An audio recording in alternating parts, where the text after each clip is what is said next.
Bago na naman yung narrative ngayon ng grupo ni na Maharlika, ha?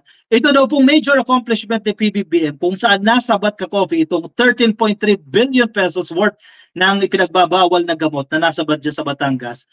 Scripted daw yan. Stage daw yan. Aba, ano naman pinaghuhugutan ninyo dyan? Mga nagsisinungaling na naman kayo dyan. Mga kalokohan nyo na naman yan, ka-coffee. Stage daw, scripted daw yan. Aba, wala na kayong ibang masabi? Wala na kayong ibang mapula sa ating gobyerno, kaya kung ano-ano na lang ang inyong maisip para makapanira lang sa administrasyon na ito. Si PBBM, kanina sa kanyang talumpati, tila may, actually, hindi niya na kailangan paringgan eh. Totoo naman talaga eh. Sabihin niya na directly. Sabi niya, sabi sa balita ito ng Politico.com, may pinaringgan Marcos on Philippines' biggest drug hole. Walang namatay, walang nagputukan. Exactly, hindi kagaya ng tukhang, mga maliliit na user, maliliit na dagang kanal ang tawag nila dyan, ha, ka-coffee, mga street vendor ng droga, ha, at yung basta maliliit lang ka-coffee, hindi yung mga big time. Yun ang pinupunteriya kasi mga nanlaban eh. Napakadali nilang i-justify na nanlaban. Nung panahon ni Digong yan, ha, tukhang. Ibig sabihin, hindi effective yung tukhang ninyo. Eh paano? Ito, may dugo ba? May dugo, dumanak na dugo ba? Pero marami kang nasalbang Pilipino dahil sa laki ng halaga nitong droga na ito na nasabat. E kung hindi nasabat yan, maraming buhay ang nasira nito. O tapos sasabihin nyo ngayon, dahil magandang accomplishments yan sa administrasyon ni PBBM, first in history ito, ha, pinakamalaki ito sa kasaysayan ng Pilipinas. Dahil hindi nyo matanggap, ang ipapakalat nyo ngayon, yan po ay scripted. Aba, scripted daw. Sabi ni Maharlika, aba, anong hugot mo na naman dyan? No one should die in the government's war against illegal drugs, according to President Marcos Jr. Hindi kagaya ng tukhang, maraming maliliit na tao, mga inosente na damay dyan sa tukhang ninyo para lang ma-meet ninyo yung target ninyo. Kasi noon halimbawa sa Region 1, ganitong klase, ganito karami yung mahuli mo. Region 2, dapat ganito rin karami, ha? May quota. Yung quota system na yan, yung ilang mga abusadong pulis, birada ng birada, kahit inosente. At napatunayan ng korte yan na nagkaroon sila ng pag-aabuso. Paano ma-meet nila yung quota? Hindi ganyan ang strategy ni PBBM. Yan ang pilit ninyong pinapagawa kay PBBM na hindi nga effective yung strategy na yan. Gusto nyo, gayahin ni PBBM ang ginawa ni Digong? Diyan nga tayo nasira sa international community. Human rights violations natin Nasira tayo dahil dyan sa pinagagawa ni Digong Tapos gusto nyo ipagawa rin niya kay PBBM. Aba, matindi pala kayo. I would like also to point out that this is the biggest shipment of SHABU o shabu-shabu na nahuli natin, but not one person died. O yan, sana tamaan na kayo dyan. Wala ni isang tao ka-coffee ang natsugi dahil sa operasyon na ito. Walang namatay, walang nagputukan, walang nasaktan. Marcos Jr. said, referring to the 13.3 billion pesos worth of illegal drugs seized from a recent drug bust dyan po sa Batangas. At dapat i-congratulate natin dito ka-coffee yung mga personnel ng PNP dyan sa checkpoint, directly involved dyan sa checkpoint, ha. I-congratulate natin, ibigay natin ang credit sa kanila dahil sa kanilang tapang at hindi nagpasuhol. At ipopromote sila, sabi ng PNP, ipopromote silang lahat. Yung directly involved doon sa pagkaka-aresto dito sa van na yan at sa halagang 13.3 billion. Biruin mo, dahil kulay dilaw daw, yung nakuha na yan, fake daw yan, o mga luma daw yan, botlobs talaga, hindi nag-iisip. Hindi na ba alam na iba hinahalo sa kung saan-saan, sa cookies, sa kung saan-saan, para hindi magmukhang shabu-shabu yun. Hindi nyo ba alam yun? Hindi talaga nag-iisip tong mga to What is most important, according to the President, is that the government stops the flow of drugs into the country. Doon ka sa ugat, hindi yung doon sa mga dagang kanal, hindi doon sa mga maliliit. Ang punteriya kasi noon maliliit Paano may kota Kailangan maka-1,000 ka, kaya ganyan. O ano nangyari? Hindi mo rin na-end yung problem. Pinutol mo yung sanga, hindi yung ugat yung pinutol mo. Doon ka sa ugat.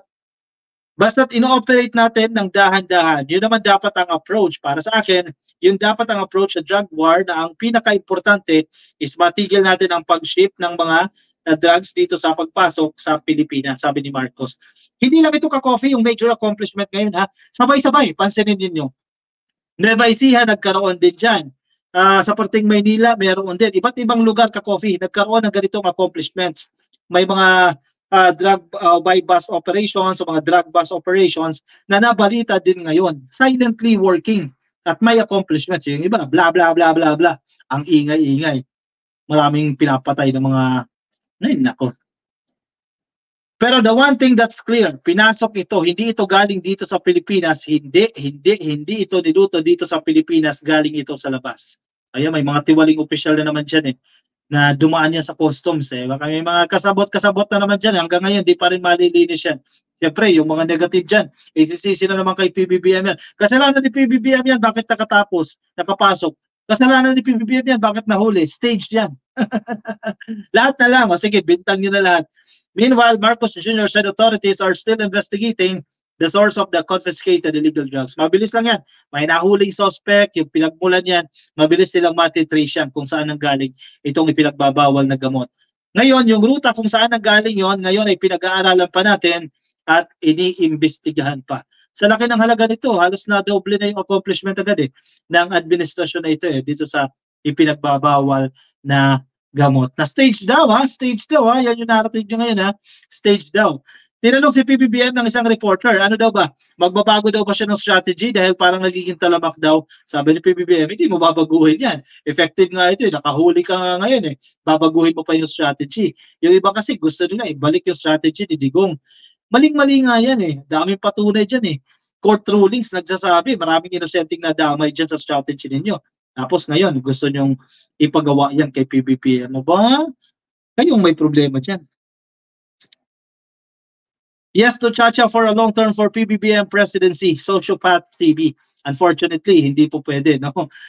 James Saito TV, watching from California. Hello po sa inyo. Kay Belvin Raquel, oy, baka kasi ang ICC kulong lahat sila ng mga BABOy. Swerte ka lang, walang ICC, si PBBM sure siya dyan hindi pwedeng ipasok ang mga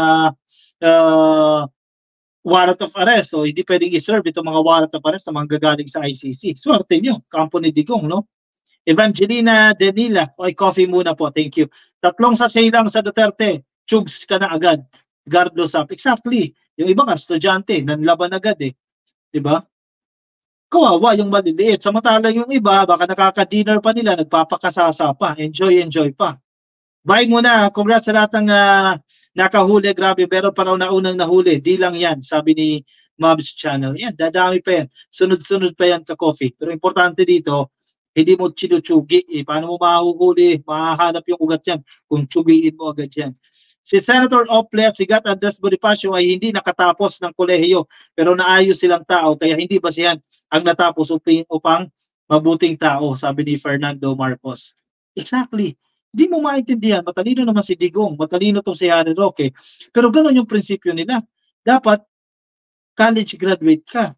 Parang yung common misconception, common traits ng mga Pilipino na pag hindi ka nakapagtapos, BO ka.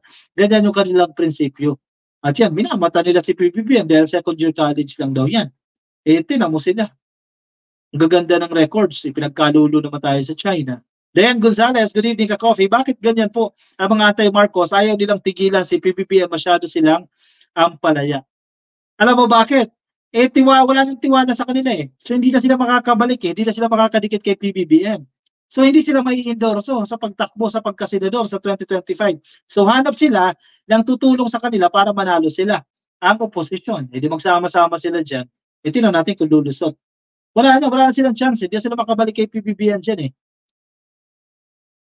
Ka-coffee, magwo-work raw si Lenny kay PBBM. Nabalitaan ko rin yan, ka-coffee, isang office na about sa mental health. Parang ganyan yung style dyan. Pero hindi pa po verified yan Kudos to Marbil. Yes, Glenn Lazado videos, exactly. Ano din yan. May dapat i-recommend yan ang leadership ng PNP. Sana magtuloy-tuloy. Anti-PBBM yung mga beater, sabi ni Sociopath. Exactly. Leia Tampoy, let us pray and fast. We are wrestling against these rebellious people. We are wrestling against the spirit that is in them. Demonic spirit, Satan's spirit is working 24/7 all over the world. Sabi ni Leia Tampoy, lalo na itong mga tao na ito, yung mga nagpunta dyan sa rally sa Tagum City. Prayer rally, hindi na pala prayer rally, binago na nila yung pangalan, pero gusto nilang ibagsak si PBBM. Pag galing kay Maharlika, fake, sabi ni Mobs Channel.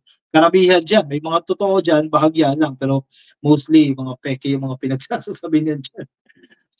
El Maliego, kaya gusto nila ipagawa kay PBBM kasi naghahanap yan sila ng kadamay ng mga Duterte. Ngayon, para pumasok na ang ICC. Tuluyan na. Daniel Arca, good evening ka-coffee. Hello po sa inyo.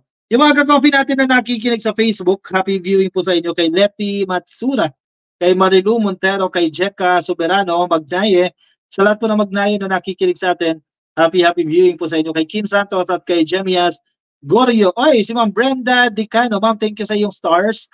Nag-send po sa atin ng stars sa Facebook. Happy viewing po sa inyo. At sa lahat ka-coffee na nakatutok sa atin ngayon, yan, attendance check tayo ka-coffee. I-click lang po yung like at follow pag hindi pa po kayo naka-like sa ating Facebook page. At kung nasa YouTube kayo, ka-coffee, make sure na naka-subscribe na po kayo ha. Kailangan past tense na po yan, subscribe. Click nyo lang po yung subscribe. At i-like lang po itong video na yan. Yung join, again, sulad ng sinasabi ko lagi, may bayad po yan. Herminia Colcol, hello ka-coffee, watching from California. Kay Sterling Candela Sanding, shoutout din po sa inyo. Marami nakikinig sa atin dyan sa California. No? Kay Jing Florento, happy viewing din po sa inyo. Thank you for tuning in. Sige, kuha na ng kape ka-coffee at move on tayo sa ating next topic.